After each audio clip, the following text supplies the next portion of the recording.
வணக்கம், welcome to grace multi videos. நாம் இந்த வீடியோவில் 5ஆம் வகுப்பு கணக்கு பருவம் 2 கான வளரறி மதிப்பீடு பக்கம் 49 இருக்கிற டெஸ்ட் போர்ஷன் பார்க்க போகிறோம். இந்த வளரறி மதிப்பீடு பின்னங்கள் பாடத்திலிருந்து கேட்கப்பட்டிருக்குது. சரியா? அப்போ பின்னங்கள் குறித்ததான சரியான தெளிவோடு நீங்கள் படிச்சிட்டிங்கன்னா ஈஸியாக இந்த வளரறி மதிப்பீட்டில் நீங்கள் 40 மதிப்பெண்கள் சூப்பராக வாங்கிடலாம். வாங்க இப்போ வீடியோக்குள்ளே போகலாம். சரி, இந்த கடிகாரம் காட்டும் நேரத்தின் பின்ன வடிவம். இந்த கடிகாரம் காட்டுறது நேரம் பாருங்கள் 4:30. அப்படியானால் 4:30 மணி, 4:30 மணி. சரி, அப்போ 15 நிமிடங்கள் என்பது 1/4 மணி நேரம். அப்போ அரை மணி நேரம் எவ்வளோ சொல்லுங்கள்? 30 நிமிடங்கள். சரியா? Very good. இப்போ 1.5 மணி நேரம் என்பது மணியில் எப்படி சொல்லலாம்னா 1 மணி 30 நிமிடம். அரை என்பது 30 குறிக்கும். ஏன்னா 1 மணிக்கு 60 நிமிடங்கள் என்பதனால. சரியா? அடுத்து பாருங்கள், 50 அரைப்பகுதி. 50 அரைப்பகுதி எவ்வளவு? ரூபாய் 25. ரூபாய் 20 முக்கால் பங்கு. முக்கால் பகுதி எவ்வளவு? 15. 20 கால் பகுதி 5, அரைப்பகுதி 10, முக்கால் பகுதி 15. சரியா? அடுத்து பின்வரும் வினாக்களுக்கு விடையளிக்க. 5 மணி 30 நிமிடங்கள் என்பது 5:30 மணி. 800 கால் பகுதி. 800 கால் பகுதி எவ்வளவு? 200 ரூபாய். அடுத்து இரவு 7:45 மணியை காட்டும் கடிகாரம்.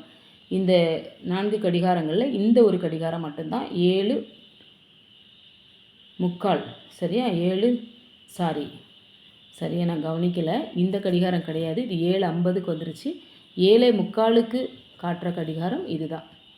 சரியா? ஆப்ஷன் இ தான் சரி, இது தப்பு. சரி, அடுத்து ரூபாய் 280 கால் பகுதி. கால் பகுதி எவ்வளவு? 70 ரூபா. சரியா? கால் பகுதி 70 ரூபா.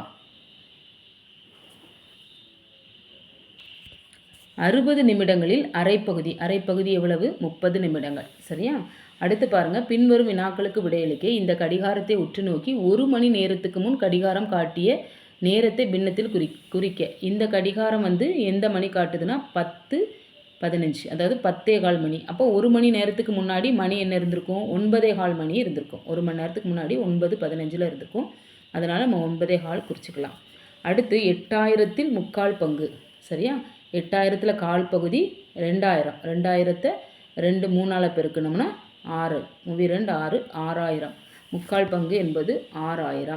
இப்போ கவின் தன்னிடமுள்ள 4000 முக்கால் பகுதியை மின்விசிறி வாங்க செலவழித்தார் எனில் மின்விசிறி வாங்க கவின் செலவழித்த தொகை. 4000 முக்கால் பங்கு. அப்போ 4000 கால் பகுதி 1000. 4000 சமமாக பிரித்தோம்னா 1000 1000 1000 4000 வைப்போம். முக்கால் பகுதி செலவழிச்சிட்டார். அப்போ 3000 செலவழிச்சிட்டார். சரியா? அடுத்து ஒரு பள்ளி காலை 8:45 முதல் மாலை 4:15 வரை இயங்குகிறது எனில் பள்ளி தொடங்கும் நேரம் மற்றும் முடியும் நேரம், அதாவது 8:45 மணிக்கும் 4:15 மணிக்கும் பின்னம் எழுதணும். இப்போ பாருங்கள், 8:45 மணி 4:15 மணி. ஆப்ஷன் இ என்பது தான் சரியான விடை. இப்போ ஜான்சி காலையில் 1 மணி நேரமும் மாலையில் 30 நிமிடங்களும் நடைபயிற்சி மேற்கொண்டால் ஒரு நாளில் அவள் நடைபயிற்சி செய்யும் நேரத்தை பின்னம். காலையில் 1 மணி நேரத்தில் போகிறாங்க, 1 மணி நேரம் நடக்கிறாங்க. மாலையில் 32, காலையும் மாலையும் சேர்த்து அவங்க 1 மணி நேரமும் 30 நிமிடங்களும் நடைபயிற்சி மேற்கொள்கிறாங்க.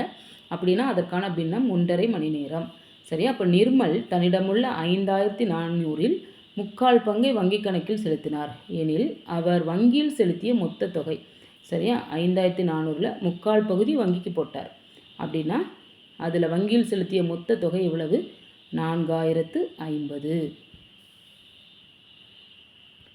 அடுத்து பாருங்கள், சரியான இணையை தேர்ந்தெடுக்க. 2 மணி நேரம் இதில் எல்லாமே தவறு. சரியா? 3:30 நிமிடங்களுக்கு 3:15 போட்டிருக்காங்க. 4:45 4:30 மணி நேரம் தான் கொடுத்துருக்காங்க. இங்கே 2 மணி 15 நிமிடங்களுக்கு மாத்திரம்தான் சரியான ஆன்சர் கொடுத்துருக்காங்க, 2:15. அப்போ ஆப்ஷன் இ என்பது தான் சரியான விடை. தென்றல் தன்னிடமுள்ள 6000 சுற்றுலாவிற்கு செலவழித்த பின்பு 3000 சேமித்தாள். அவள் தன்னிடமுள்ள பணத்தில் எவ்வளவு பகுதியை சுற்றுலாவிற்கு செலவிட்டாள்?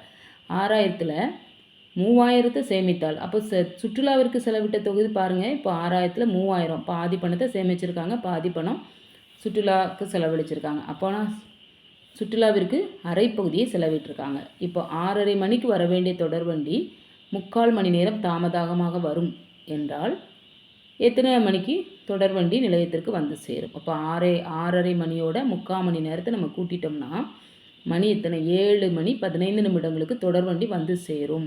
சரியா?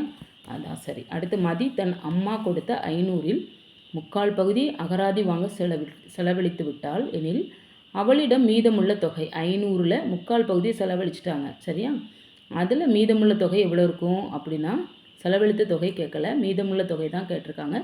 125 ரூபாய். சரியா? இந்த வீடியோவை பிடிச்சிருந்ததுன்னா உங்கள் ஃப்ரெண்ட்ஸுக்கெல்லாம் ஷேர் பண்ணுங்கள். நல்லா புரிஞ்சுக்கிட்டு சூப்பராக 40 மார்க் வாங்கிருங்க எக்ஸாமில். லைக் பண்ணுங்கள், நம்ம சேனலை சப்ஸ்கிரைப் பண்ணுங்கள். மீண்டும் அடுத்த வீடியோவில் சந்திக்கலாம். தேங்க்யூ.